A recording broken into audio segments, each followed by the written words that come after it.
Happy Sunday po sa ating lahat. Ako si Benison Estareja. Nakalabas na po ng Philippine Area of Responsibility itong minomonitor po natin na low pressure area dito po sa may kanluran ng Zambales. As of 4 in the afternoon ay nasa 435 kilometers ito hilaga ng Pag-asa Island sa Palawan at base po sa ating analysis ay unti-unti pa rin lalayo itong low pressure area patungo po dito sa may central portion of Vietnam pagdating po bukas ng gabi hanggang sa madaling araw ng Tuesday.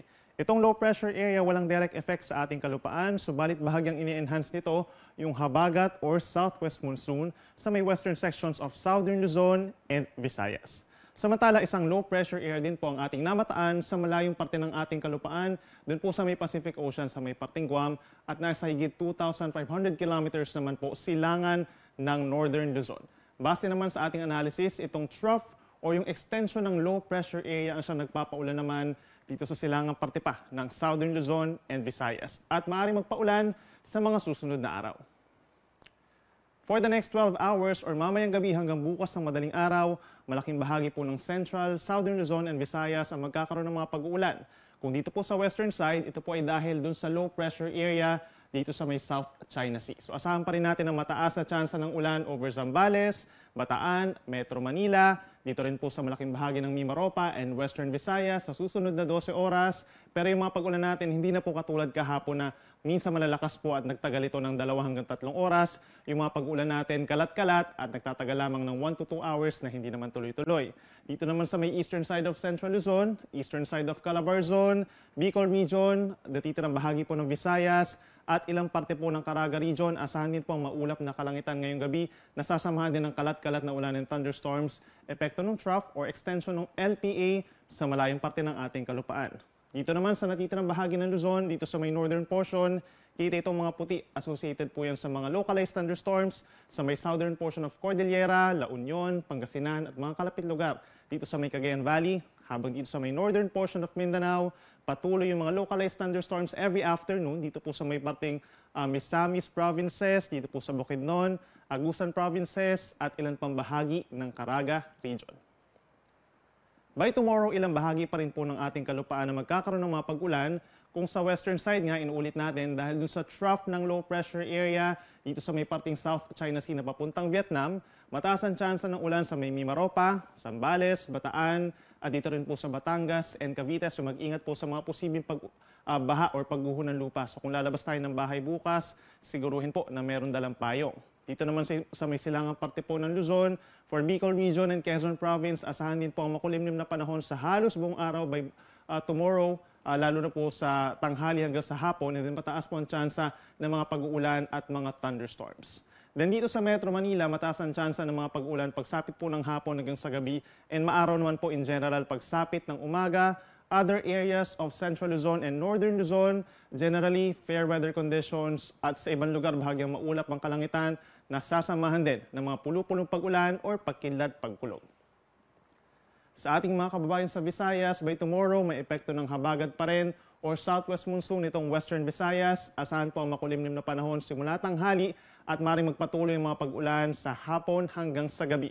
Dito naman sa may Central and Eastern Visayas, dahil doon sa trough ng low pressure area, asahan din po ang maulap na kalangitan simula sa tanghali at maaaring magpatuloy ang mga pag-ulan pagsapit ng hapon hanggang sa madaling araw sa pagsapit po ng Tuesday.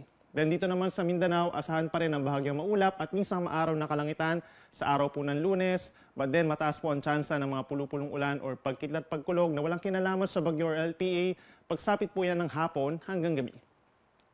So far, wala naman tayong inaasahang pagtataas ng gale warning or babala sa matataas na mga alon sa malaking baybayin po ng ating bansa. So kapag meron tayong mga thunderstorms lamang, lalo na sa western side of Luzon at dito rin sa may eastern portion of Mindanao, asahan yung hanggang 2 metrong taas na mga pag-alon. And for the next 3 days, Tuesday and Wednesday, nakikita natin na unti-unting lalapit yung low pressure area dun sa may Guam, palapit dito sa ating kalupaan. So maring nasa may silangan ito ng Luzon at nasa loob ng Philippine Area of Responsibility Tuesday or Wednesday. So yung trough of that low pressure area, magpapaulan pa rin po sa ilang bahagi ng Southern Luzon and Visayas. Pero dito sa Metro Manila, Tuesday hanggang Thursday, walang effect po from that low pressure area or from the southwest monsoon. Asahan pa rin ang bahagyang maulap at minsan maulap na kalangitan na sasamahan lamang ng mga saglit po na pag-ulan or pagkidlat, pagkulog.